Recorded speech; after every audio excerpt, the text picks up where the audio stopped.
When I married Rebecca, I understood that becoming part of her life also meant becoming part of her daughter's life.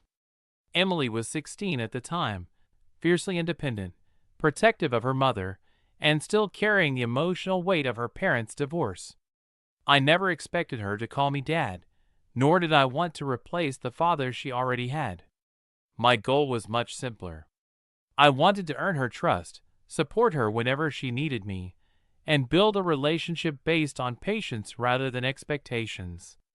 I knew those things would take time, and I was willing to wait. The first few years were difficult but manageable. Emily remained polite most of the time, although she kept an emotional distance that never seemed to disappear. She rarely accepted my help, avoided long conversations, and introduced me to friends by my first name instead of as her stepfather. None of that bothered me. Respect, I believed, could not be forced. It had to grow naturally. As the years passed, I quietly tried to contribute wherever I could. I drove her to school when Rebecca worked early mornings, attended her graduation, helped pay for college expenses when unexpected bills appeared, and cheered from the audience during every theater performance she invited us to attend. I never asked for recognition because I believed actions mattered more than titles. By the time Emily turned 24, our relationship had improved slightly, though we were never especially close. We spoke comfortably enough during family gatherings, exchanged birthday messages, and occasionally laughed over shared stories.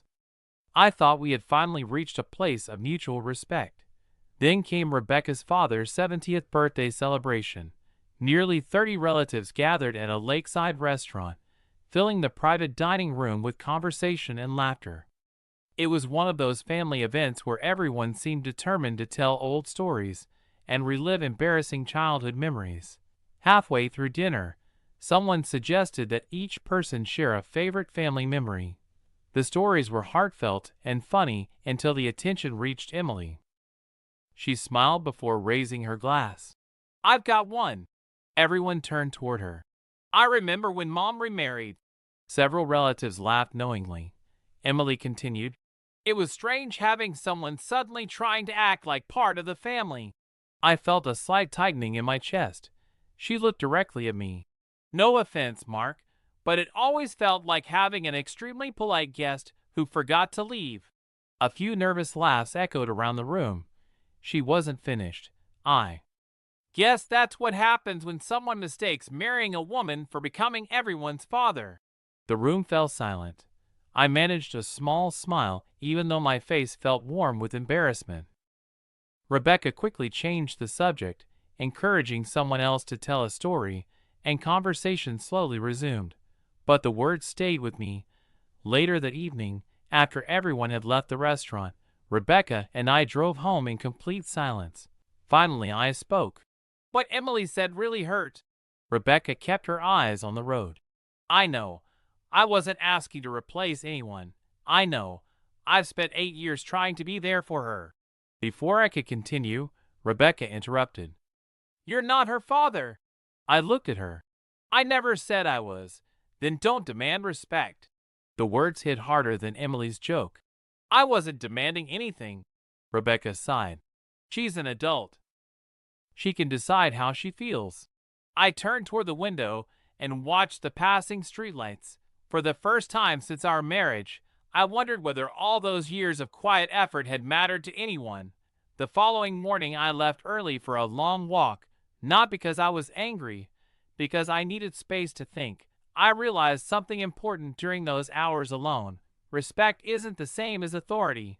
I had never expected Emily to obey me, call me dad, or pretend we shared a lifelong bond. But basic kindness should never depend on biology. By evening, I had decided to stop trying so hard to earn approval that might never come.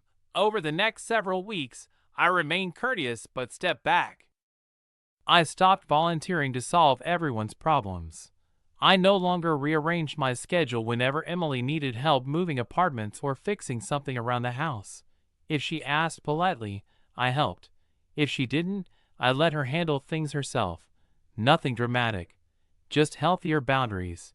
Rebecca noticed the difference almost immediately. You seem distant.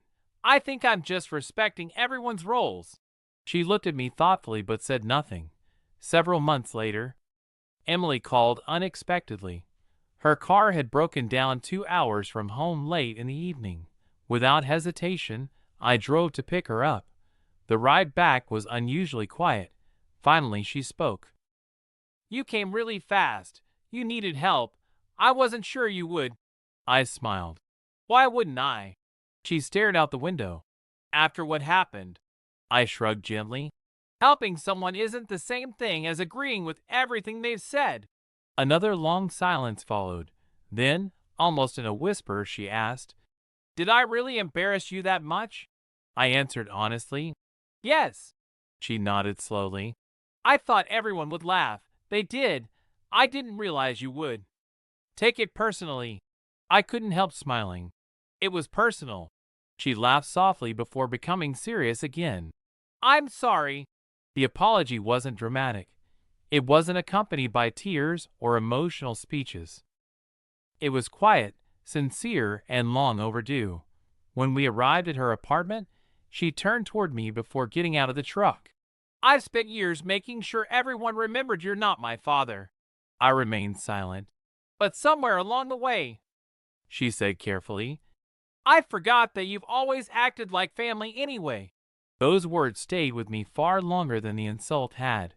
A week later, Rebecca sat beside me on the back porch. I owe you an apology, too. I looked at her. I shouldn't have dismissed your feelings.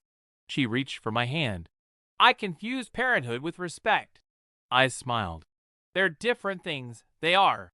Life returned to normal after that. Though something important had changed. Emily never started calling me Dad, and I never expected her to. She still introduced me by my first name, and that was perfectly fine.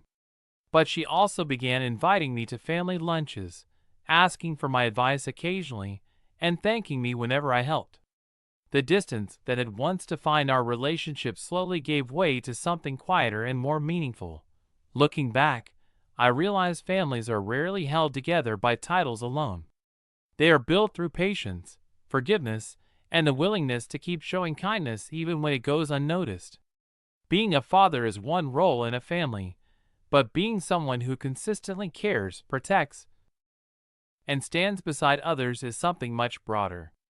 Respect cannot be demanded, but neither should it be withheld from those who have spent years quietly earning it. Sometimes the strongest family bonds are not created by blood or legal documents,